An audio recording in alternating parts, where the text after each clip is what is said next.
So good morning student. आज आपण बघणार आहोत रेडियस ऑफ गायरेशन. ओके, तर इनिशियली आपण याची डेफिनेशन समजून घेऊ. डेफिनेशन काय की the perpendicular distance between the axis of rotation and a point.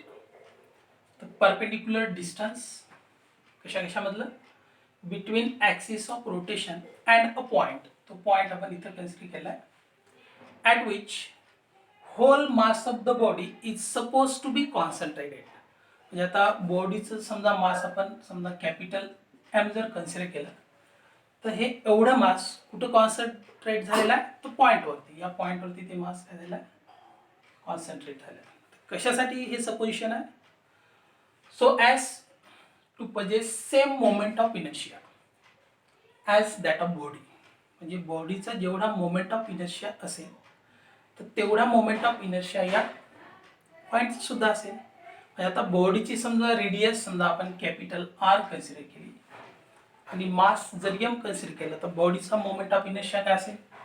Moment of inertia of the body is a product of mass and the square of perpendicular distance. तर एवढाच moment of inertia या पॉईंटचा मिळविण्यासाठी हे total mass किंवा hole मास हे आपण काय केलं आहे सपोज टू बी कॉन्सन्ट्रेट केलं. ओके, तर असं जे परपेंडिक्युलर डिस्टन्स आहे की ते परपेंडिक्युलर डिस्टन्स आपण कन्सिडर केल्यानंतर बॉडीचा मोमेंट ऑफ इनर्शिया आणि त्या पॉईंटचा मोमेंट ऑफ इनर्शिया जर सेम मिळत असेल तर त्या परपेंडिक्युलर डिस्टन्सला आपण म्हणू रेडियस ऑफ गायरेशन. म्हणजेच हे केव्हा होईल जर आपण ही रेडियस केनं जर रिप्लेस केली. ओके, म्हणजे आता के इक्वल्स टू जर आर असेल तर moment of inertia of that point किती होईल? एम इंटू के स्क्वेअर. आणि मग आता या केला म्हणणार आपण रेडियस ऑफ गायरेशन. ओके, इथे लिहिणार आपण व्हेअर के काय असेल? Radius of gyration. ओके, आणि मग याच्यावर आपल्याला रेडियस ऑफ गायरेशन काय मिळेल? Therefore K square equals to moment of inertia divided by mass of the body. Square जर काढला तर K equals to square root of moment of inertia upon mass of the body. Okay, तर हा मिळेल आपल्याला formula for the radius of gyration. Okay, याचाच अर्थ काय की आपल्याला समजा बॉडीचा मोमेंट ऑफ इनर्शिया जर माहीत असेल तर रेडियस ऑफ गायरेशनची व्हॅल्यू सुद्धा आपण काय करू शकतो? फाइंड आउट करू शकतो. फॉर एक्झाम्पल समजा रिंग असेल.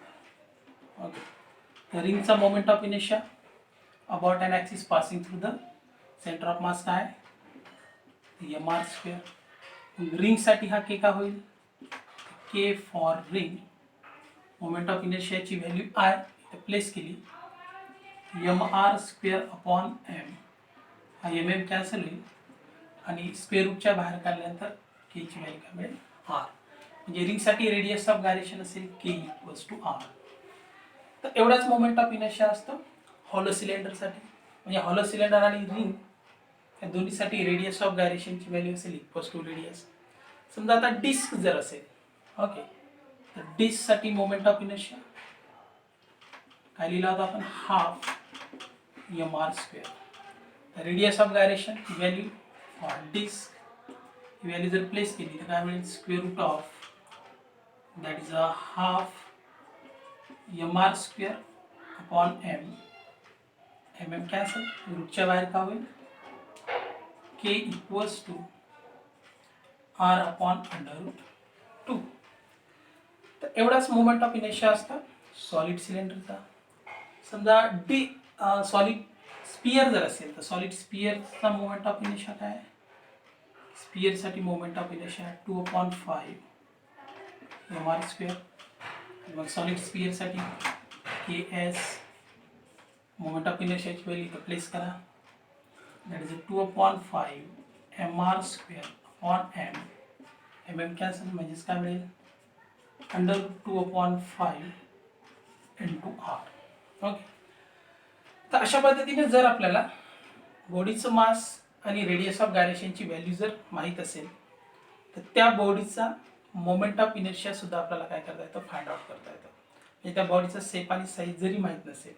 ओके, तर ही जर व्हॅल्यू माहीत असेल आपल्याला रेडियस ऑफ गायरेशनची, तर त्याच्यावरून आपण सांगू शकतो की ती बॉडी किती आहे. म्हणजेच रेडियस ऑफ गायरेशन ची व्हॅल्यू समजा इक्वल्स टू आर असेल, त्याचा अर्थ ती जी बॉडी आहे ती एक तर रिंग असेल किंवा हॉलो सिलेंडर असेल.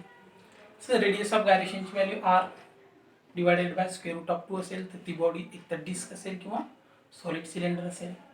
रेडियस ऑफ गायरेशनची value under root 2/5 into R असेल, तर ती बॉडी असेल स्पियर, सॉलिड स्पियर. ओके, तर अशा पद्धतीनं आपण हे रेडियस ऑफ गायरेशनच्या व्हॅल्यूजवरून moment of inertia find out करू शकतो.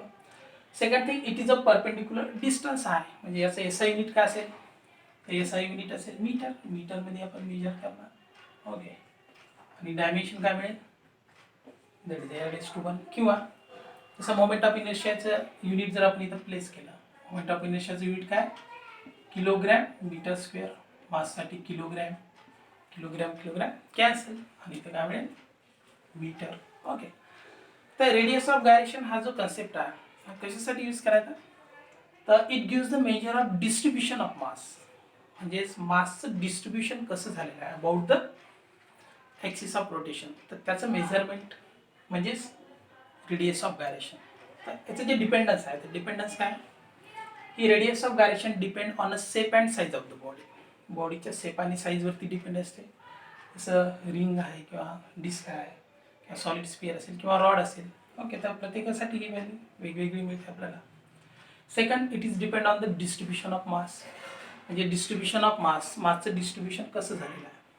म्हणजे close to the axis of rotation असेल तर केची व्हॅल्यू कमी येईल. Away from axis of rotation असेल तर केची व्हॅल्यू जास्त येईल. Second, it depend on the position of axis of rotation. आता इथं ही ॲक्सिस आपण सेंटरमधून पास होताना दाखवली, म्हणजे याच्यासाठी आपल्याला ही व्हॅल्यू जी आहे ती कमी मिळेल. आता ही axis of rotation at the end जर समजा आपण पास केली, त्यासाठी व्हॅल्यू का होईल, जास्त होईल. म्हणजे डिस्ट्रीब्युशन ऑफ मास जे आहे ते जास्त असेल. ओके, तर अशा पद्धतीनं हे रेडियस ऑफ गायरेशन हा जो कन्सेप्ट आहे हा आपल्याला काय करता येतो, यूज करता येतो. पण महत्त्वाचं काय की radius of gyration is a independent on the mass of the body. जे बॉडीचं टोटल मास आहे त्याच्यावरती इंडिपेंडंट आहे. ओके, म्हणजेच radius of gyration gives the measure of distribution of मास, कसं डिस्ट्रीब्यूट झालं त्याचं मेजरमेंट हे आपल्या रेडियस ऑफ गायरेशन वरून फाइंड आउट करता येते. म्हणून radius of gyration is independent on the mass of the body. तर व्हेरी इझी कन्सेप्ट आहे. ओके, पण त्यासाठी तुम्हाला ह्या रेडियस ऑफ गायरेशनच्या व्हॅल्यू ज्या आहेत त्या फाइंड आउट करावं लागतील. किंवा जर समजा हे दोन फॉर्म्युले म्हणजे मोमेंट ऑफ इनर्शिया हे जर इक्वेट केले त्याच्यावरून सुद्धा रेडियस ऑफ गायरेशनच्या व्हॅल्यू मिळतात. ओके, पण इथं मोमेंट ऑफ इनर्शिया त्या बॉडीचं आपल्याला काय पाहिजे, माहीत पाहिजे. जसं रिंगचं आहे, म्हणजेच या दोनला जर आपण इक्वेट केलं, ओके, हे तुम्हाला लक्षात आलं असेल. म्हणजेच दॅट इज अ mr² रिंगसाठी आणि mk². तर mm कॅन्सल होईल, म्हणजे इथं काय मिळेल, तर k इक्वल्स टू आर. म्हणजे रिंगच्या रेडियस ऑफ गायरेशनची व्हॅल्यू इक्वल्स टू रेडियस. जर डिस्क असेल इथं हा प्लेस करणार, परत हा mm का होईल, कॅन्सल होईल, आणि इथं काय मिळेल मग आपल्याला, √2. ओके, सॉलिड स्पियर जर असेल तर 2/5 mr² equals to mk², because moment of inertia is nothing but the product of mass and the square of radius of gyration.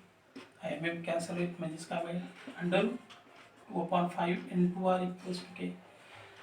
तर कोणत्याही बॉडीचं मोमेंट ऑफ इनर्शिया माहीत असेल तर रेडियस ऑफ गायरेशन सुद्धा फाइंड आउट करता येते. आणि रेडियस ऑफ गायरेशन आणि मासची व्हॅल्यू माहीत असेल तर त्या बॉडीचा मोमेंट ऑफ इनर्शिया सुद्धा आपल्याला काय करता येतो, फाइंड आउट करता येतो. ओके, तर I hope radius of gyration तुम्हाला समजलं असेल.